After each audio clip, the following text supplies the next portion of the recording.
नमस्कार दोस्तों, आपको स्वागत है हमारे YouTube channel Aryan centre learning school में। तो हम आज अगला क्लास यानी क्लास नंबर 3 लेके आए हैं, जिसमें से जो हम पिछला क्लास जो बताए थे उसमें कुछ क्वेश्चन मिस्टेक हो गया था, जो हम अभी देख लेंगे। हम फिर बाद में वीडियो जब देखे तो हमको पता चला जो ये कहीं पर मिस्टेक है। तो मिस्टेक कहाँ पर है? यहाँ पर सार्व अंतर यानी कि 6 है, यहाँ पर सार्व अंतर 6 है। तो एपी अगला पद निकालेंगे तो यहाँ 22 + 6 होगा। यहाँ पर हो जाएगा ये 22 + 6, ये हो जाएगा 28। यहाँ पर फिर 28 होगा, यहाँ पर फिर 28 + फिर 6 होगा, तो हो जाएगा यहाँ पर 34। बस यही मिस्टेक था, तो आप लोग ये सुधार कर लीजिएगा और कोशिश कीजिए जितना भी बनाते हैं उसका नोट बनाते चलिए, पढ़ते चलिए, खुद से भी बनाते चलिए, ताकि आपको अच्छे से समझ में आए। तो हम चलते आज की क्लास की ओर।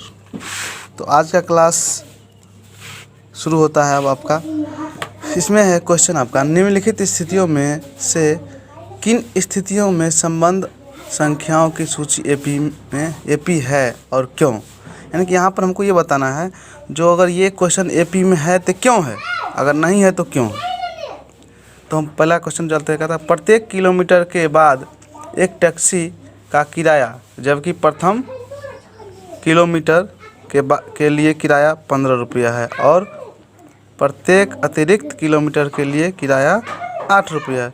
यानी कहने का मतलब ये है, अगर 1 किलोमीटर आप चलते हैं, पहला किलोमीटर चलते हैं, तो उसके लिए 15 रुपये किराया है।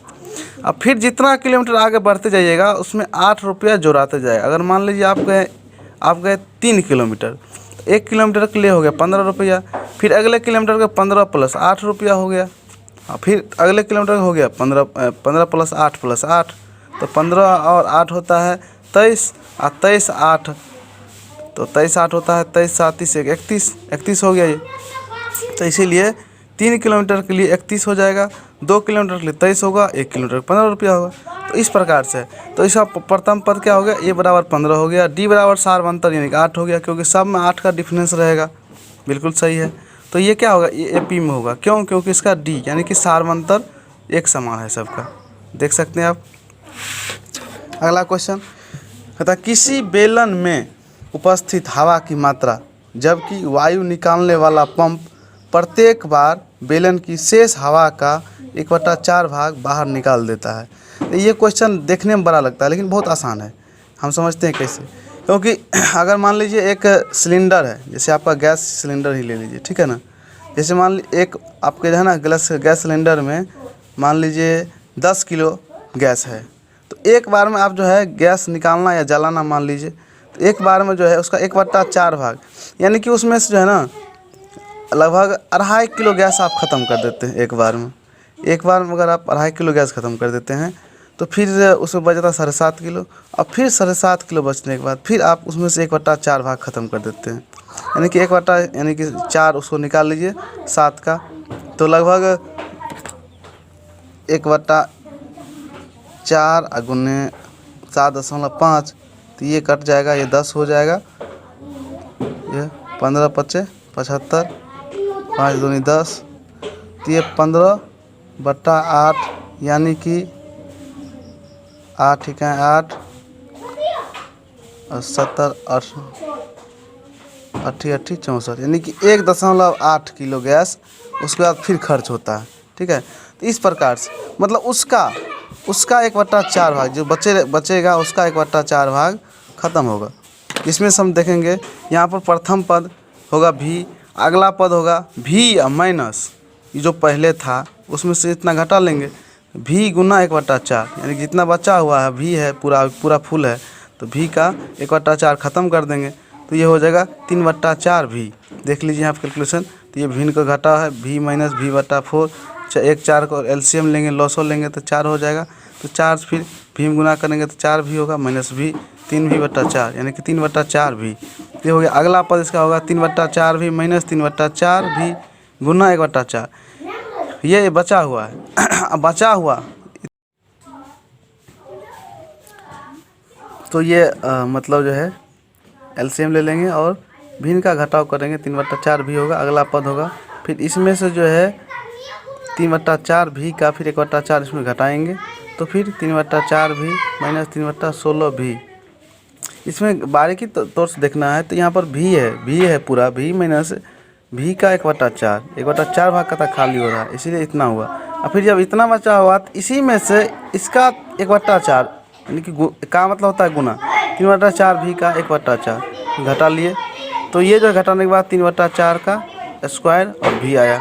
यह एपी में नहीं होगा क्योंकि इसका सारवंतर समान हो ही नहीं सकता है। तो अगला हम क्वेश्चन लेते हैं। कहता है प्रत्येक मीटर की खुदाई के बाद एक कुआं खोदने में आई लागत, जबकि प्रथम मीटर खुदाई 150 रुपया और बाद में प्रत्येक मीटर खुदाई की लागत 50 रुपये बढ़ती जाती है। यहाँ प्रथम पद 150 सारवंतर डी यानी कि 50, तो पहला के लिए 150, फिर दूसरे मीटर के लिए 150 प्लस 50, 150 प्लस 50 प्लस 50, फिर अगले हो जाएगा, इससे और 50 जुड़ जाएगा, तो पहला हो जाएगा 150, उसके बाद 200, 250, फिर 300, फिर 350, फिर 400, ऐसे बढ़ता जाएगा। तो यह एपी में होगा। अगला क्वेश्चन लेते हैं हम लोग। खाते में प्रत्येक वर्ष का मिश्रण जबकि 10,000 रुपये की राशि 8% वार्षिक ब्याज की दर से चक्रवृद्धि ब्याज पर जमा की जाती है। चक्रवृद्धि ब्याज का फॉर्मूला होता है मूलधन इंटू 1 प्लस दर बटा 100 पावर समय। तो इसमें पहले वर्ष के लिए हो जाएगा पावर 1 होगा, मतलब 1 वर्ष के लिए। यहाँ पर 2 वर्ष के लिए पावर 2 और 3 वर्ष के लिए पावर 3। अतः यह एपी में नहीं होगा क्योंकि इसका जो है ये जो है ना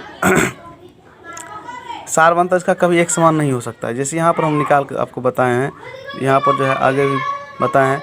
जैसे यहाँ पर सारवंतर आता है, यहाँ पर 933.12, इसका सारवंतर 864, दोनों का सारवंतर अलग अलग है, गुना करेंगे तो अलग अलग ही होगा।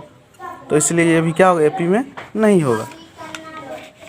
बाकी आज का क्लास आपका यहीं पर समाप्त होता है। अगर हमारे चैनल को जो सब्सक्राइब नहीं किए होंगे, अगर चाहते हैं कंटिन्यू क्लास करना तो सब्सक्राइब कर ले, आप कहने की जरूरत नहीं, और शेयर भी करें। अगर कोई आपके दोस्त हैं जो समझ नहीं पाते हैं, अच्छा से क्लास में पढ़ नहीं पाते हैं, उनको भी शेयर कीजिए ताकि वो भी अच्छे से समझे, अच्छे से पढ़े। और इसके बाद होगा तो हम ये पूरा ख़त्म करने के बाद एपी जो है ना, हम ट्रिगोनोमेट्री का क्लास शुरू करवाएंगे। बाकी आप लोग का धन्यवाद।